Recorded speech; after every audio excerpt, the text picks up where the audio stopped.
Real estate never fails. Good luck. I hit send on that text message, my fingers steady despite the earthquake happening inside my chest. 20 minutes earlier, my husband Darren had just destroyed 15 years of careful financial planning with a single message from his supposed hunting weekend in Santa Fe. The audacity was breathtaking. Not just the betrayal, but the sheer stupidity of putting our entire life savings into some half-baked real estate scheme with his girlfriend. My name is Veronica Hale, and I'm 45 years old.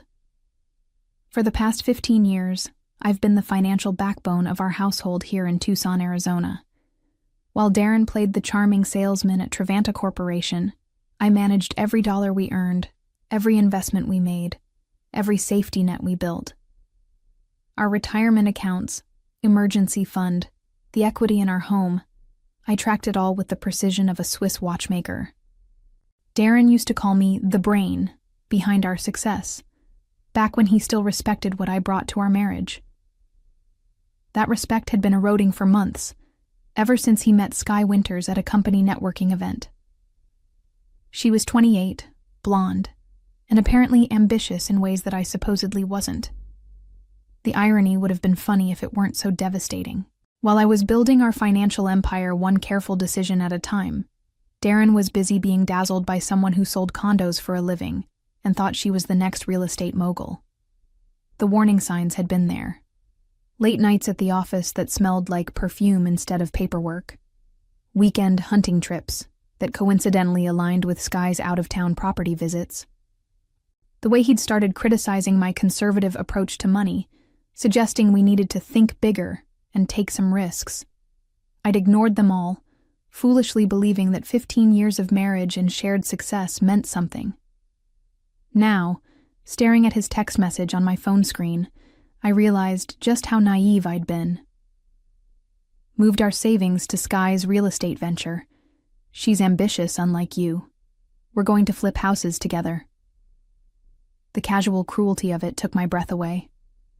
Not only was he stealing our future, but he was doing it while insulting everything I'd accomplished. But as I sat in our pristine kitchen, surrounded by the life we'd built together, something cold and calculating settled in my chest. Darren had made one critical mistake in his grand betrayal. He'd forgotten that I wasn't just good with money. I was good with contracts, documentation, and the kind of legal paperwork that could protect us from exactly this scenario.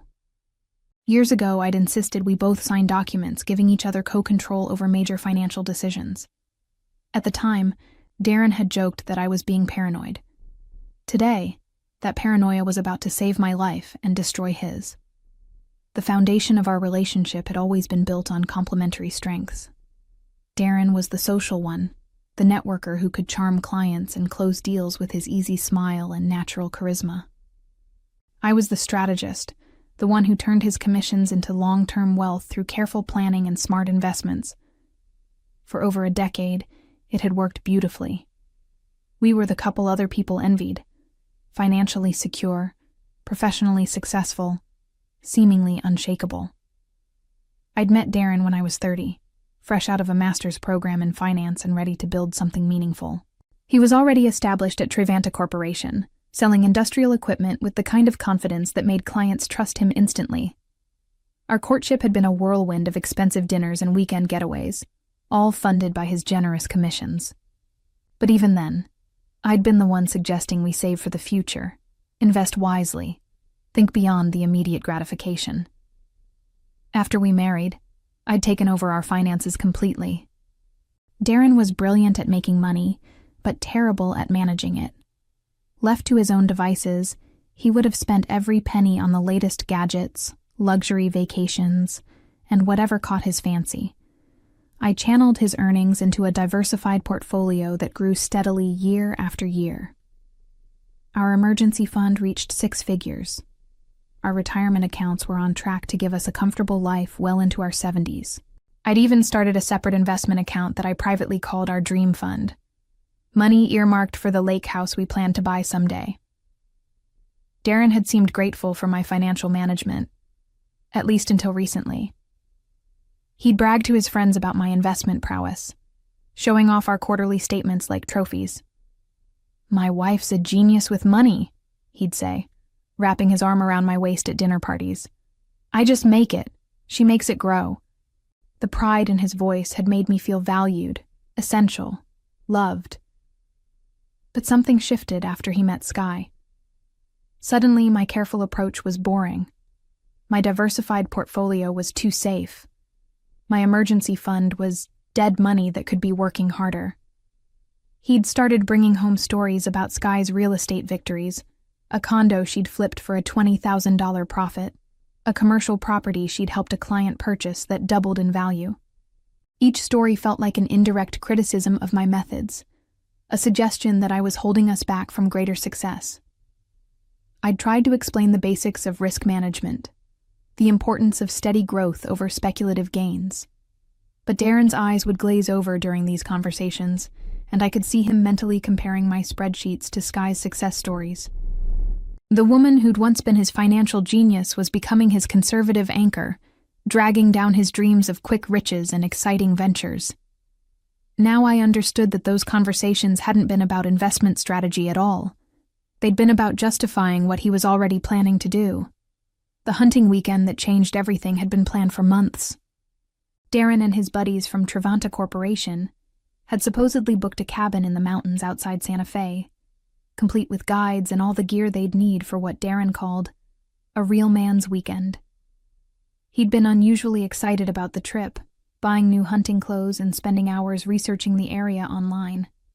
At the time, I'd been happy to see him enthusiastic about something that didn't involve criticism of my financial choices. The first red flag should have been his reluctance to give me specific details about the cabin. When I'd asked for the address in case of emergency, he'd waved me off, saying the cell service would be terrible anyway, and that I should just relax and enjoy having the house to myself. The second red flag was his insistence on taking our tablet to download some hunting apps, despite his usual complaints that technology ruined the outdoor experience. But I'd trusted him. After 15 years of marriage, why wouldn't I? The text message arrived on Saturday afternoon, while I was reorganizing our home office. I'd been updating our investment spreadsheets, noting the steady growth in our accounts, when my phone buzzed with a message that shattered my world. "Moved our savings to Sky's real estate venture. She's ambitious unlike you. We're going to flip houses together." I stared at the screen for a full minute, my brain refusing to process what I was reading. Then I grabbed our laptop and logged into our bank accounts with trembling fingers. The joint savings account that had contained $87,000 yesterday now showed a balance of $300. Our money market account was empty. Even the emergency fund I'd built over 10 years was gone. But it was the second text that truly revealed the depth of his betrayal. "Don't bother calling. We're investing in something real for once. Sky knows what she's doing. This is our chance to actually make serious money, instead of hiding it in boring accounts." The casual dismissal of everything I'd built, everything we'd achieved together, hit me like a physical blow. 15 years of careful planning, sacrifice, and strategic thinking reduced to boring accounts. The woman who'd turned his sporadic commissions into genuine wealth was apparently just dead weight holding back his entrepreneurial spirit. I walked to our kitchen window and looked out at our neighborhood.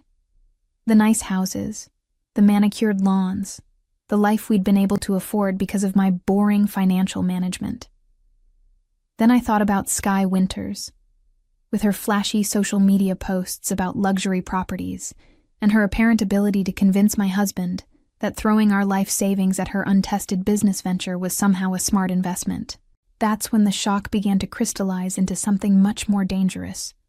Cold, calculated fury. Darren had made the biggest mistake of his life, and he didn't even know it yet. Because while he was busy playing real estate mogul with his ambitious girlfriend, he'd forgotten one crucial detail about his boring, conservative wife. I wasn't just good with money. I was excellent with revenge.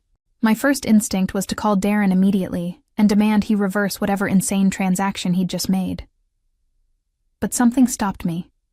A voice in my head that sounded suspiciously like my mother, who'd always warned me that the first move in any crisis should be to gather information, not react emotionally. So instead of picking up the phone, I opened my laptop and began documenting everything. I took screenshots of our emptied accounts, saved copies of Darren's text messages, and pulled up our banking history to trace exactly when and how the transfers had occurred. What I discovered made my blood run cold. The transactions hadn't happened today during his supposed hunting trip. They'd been executed on Thursday afternoon, just hours before he'd left for Santa Fe with his overnight bag and hunting gear. He'd drained our accounts and then lied to my face about going hunting with his friends. But the real revelation came when I dug deeper into the transfer details. The money hadn't gone to any legitimate real estate investment company. It had been wired directly to a personal account belonging to Sky Winters. Not her business account, not a corporate investment fund, her personal checking account, which meant this wasn't even a real business venture. It was either a personal loan to his girlfriend, or, more likely, his way of funding their new life together while leaving me with nothing. The level of premeditation was staggering. This wasn't a spur-of-the-moment decision made during a romantic weekend. Darren had been planning this for weeks, maybe months. While I'd been updating our investment spreadsheets and planning our financial future, he'd been systematically preparing to steal everything we'd built together. My hands were shaking as I picked up my phone to call our bank.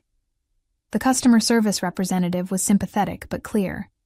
Since both names were on the accounts and Darren had proper authorization, the transfers were technically legal. They couldn't reverse them without his consent or a court order. The woman suggested I contact a lawyer immediately if I suspected fraud or financial abuse. A lawyer. The word echoed in my mind as I hung up the phone. 6 months ago, after hearing one too many stories about friends getting blindsided by cheating spouses, I'd done something that Darren had mocked as paranoid. I'd consulted with Judith Brennan, one of the most ruthless divorce attorneys in Tucson. Not because I suspected anything, but because I believed in being prepared for every possible scenario. Darren had laughed when I'd told him about the consultation fee, calling it a waste of money and joking that I was already planning our divorce. Today, that consultation was about to become the best investment I'd ever made. I'd kept Judith's card in my home office filing cabinet, tucked away behind our tax documents where Darren would never think to look.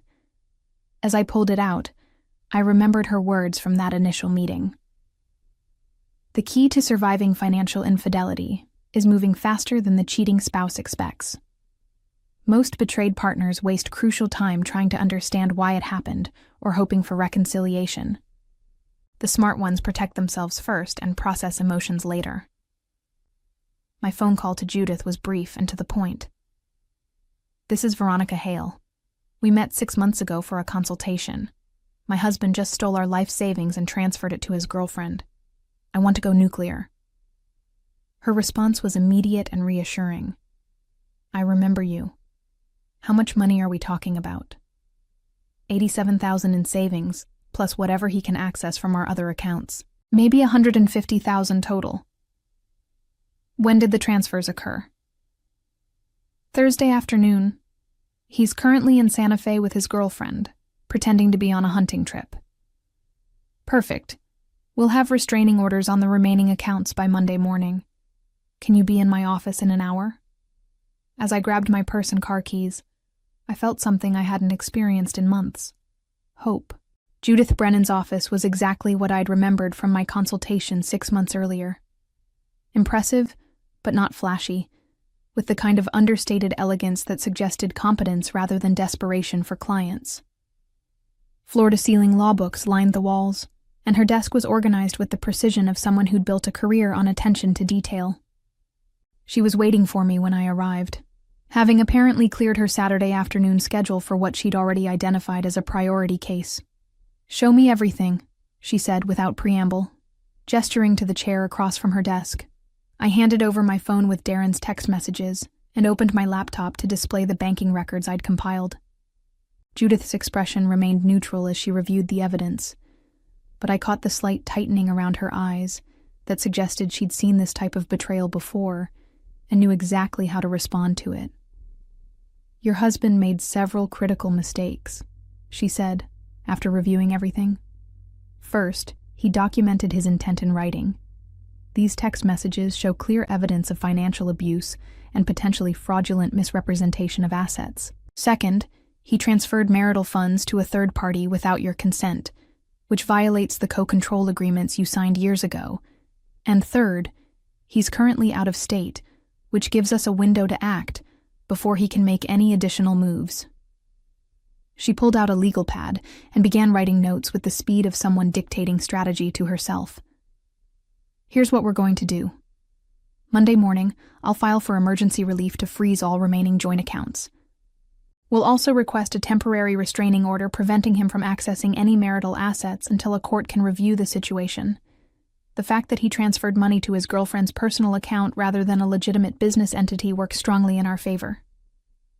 But it was her next words that made me sit up straighter. More importantly, we're going to subpoena every financial record related to this so-called real estate venture. If Sky Winters accepted marital funds under false pretenses, if this isn't actually a legitimate business investment, she could be facing civil liability for receiving stolen property. The implications hit me immediately. You mean she could be legally responsible for returning the money? Potentially, yes. And if we can prove she knew the funds were taken without your consent, the penalties become much more severe.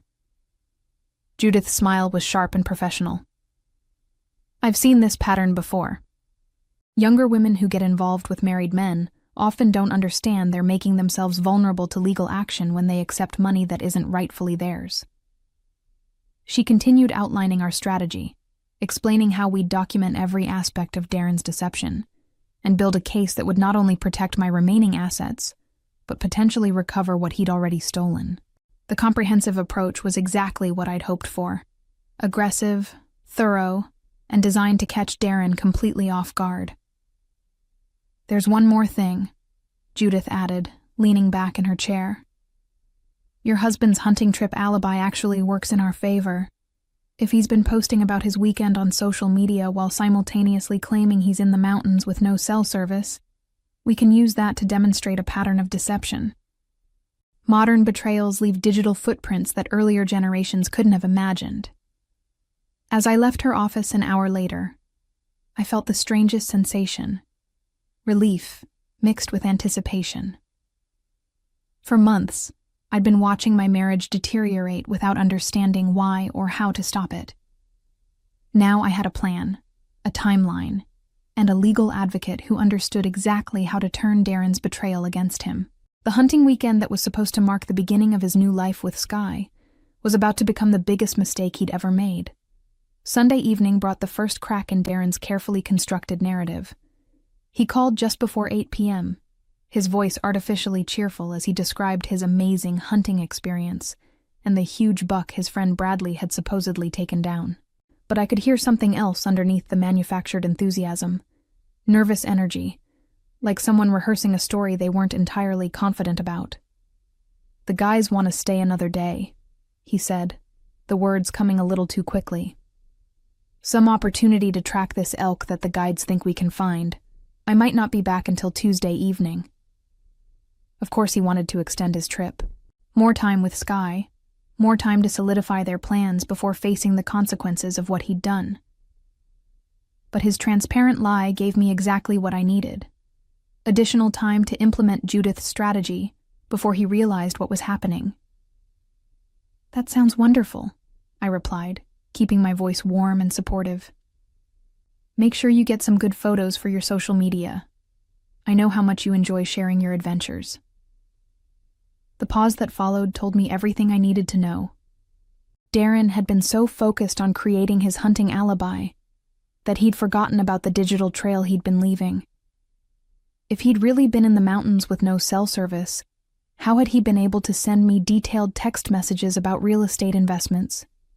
And more importantly, what had he actually been posting online while supposedly disconnected from civilization? After hanging up, I spent the evening conducting my own investigation. Darren's social media accounts told a fascinating story. On Thursday, he'd posted a photo of hunting gear laid out on our bed with the caption, "Ready for a real man's weekend in the wilderness." On Friday, there were no posts at all. consistent with being in an area without cell service. But Saturday afternoon, right around the time he'd sent me the devastating text about transferring our savings, he'd posted a photo of an expensive restaurant meal in Santa Fe with the caption, "Sometimes the hunting lodge surprises you with amazing food." A hunting lodge with restaurant-quality plating and what appeared to be lobster tail? I took a screenshot and added it to my growing evidence file. But the real revelation came when I checked Sky's social media accounts. She'd been far less careful about maintaining the fiction. Her Instagram story from Saturday showed a champagne toast with perfectly manicured nails and what looked like an expensive hotel room in the background. The timestamp matched exactly with when Darren had sent me his cruel text messages about their real estate venture. I saved everything. Screenshots, timestamps, even the metadata from the photos that would prove where they'd been taken. By the time I finished documenting their weekend, I had a comprehensive record of their deception that would make Darren's hunting trip story completely impossible to maintain. Monday morning couldn't come fast enough. I'd spent the weekend moving between fury and calculation, but now I felt something else entirely, the cold satisfaction of having superior information and a better strategy than my opponents. Darren thought he was playing a game where he held all the cards. He'd stolen our money, secured his girlfriend's future, and left me with nothing but broken trust and empty accounts. What he didn't realize was that he'd been playing chess while I'd been preparing for war.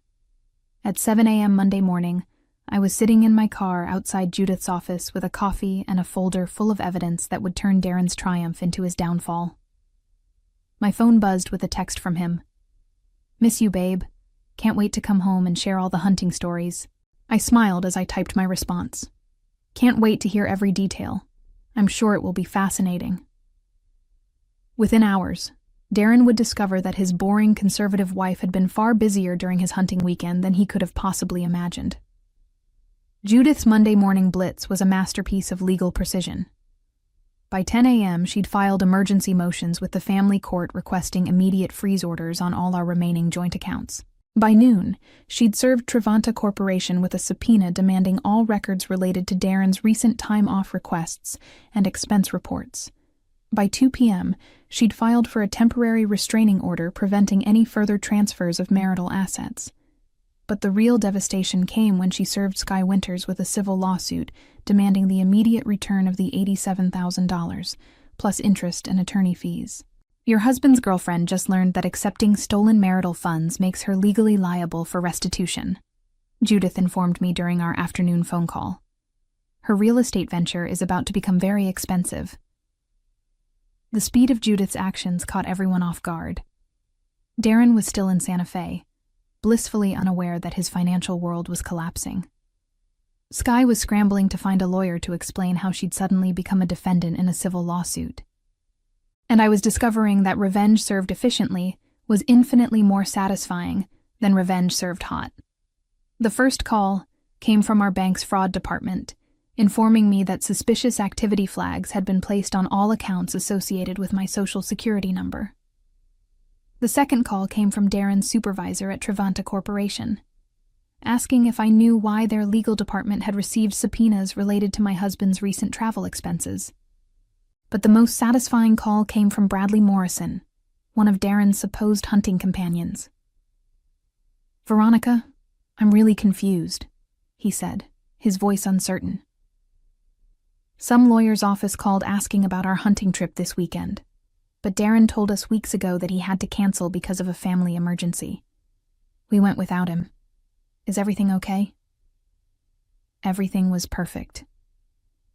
Tuesday afternoon brought the first cracks in Darren's composure. He called from the road, supposedly driving back from his successful hunting expedition, but his voice carried an edge of panic that he couldn't quite hide. "Veronica, did you do something with our bank accounts?